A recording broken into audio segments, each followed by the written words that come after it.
मर्यादा पुरुषोत्तम प्रभु श्रीरामचंद्र को पुण्य जन्मोत्सव तथा श्रीराम नवमी उपलक्षे सारा भुवनेश्वर एवं चलचंचल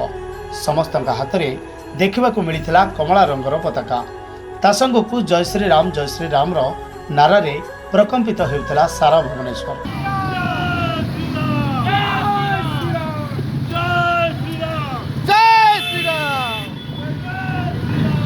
समस्त मुहरे गोटे शब्द राम नाम। भुवनेश्वर विभिन्न जगार बाइक एवं कार जोगे बरमुंडा पड़िया अभिमुखे बाहरी सारा विश्व में सनातन धर्मर उत्थान हेउ, अधर्मर क्षय हेउ, अन्याय अनीति तथा पापर नाश हेउ, राक्षस वंशजीवींकर विनाश हेउ,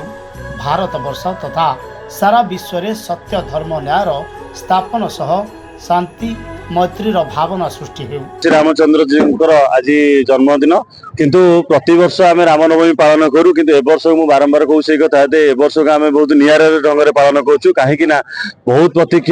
राम मंदिर आमर जो हो पार नाला ए वर्ष राम मंदिर प्रतिष्ठा पर प्राण प्रतिष्ठा पर प्रथम थर पर आम रामनवमी पालन करा जाऊँ। एपाई आम समग्र भारत वर्ष समग्र विश्व समग्र सनातन धर्मी हिंदू धर्मर भक्त मैंने समस्ते आम उत्साह सह वर्ष रामनवमी पालन करूँ। आम अंचल भुवनेश्वर घाटिकी आ बरमुंडार अंचल देखो आज जनसमुद्र भाया राम भक्त मैंने समस्त आज एकाठी हो बरमुंडा पड़िया आज समाज को गोटे बार्ता देवाई चाहूँ जे आम सनातन धर्म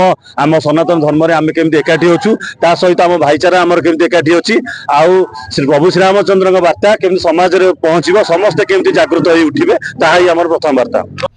पुनः राम राज्य प्रतिष्ठा एवं आकांक्षा पलटि बेले भुवनेश्वर सहर यार एक उदाहरण साजी संवेदनशील जगह हिसाब से प्रचुर मात्रा रे पुलिस मुतयन होगा सहित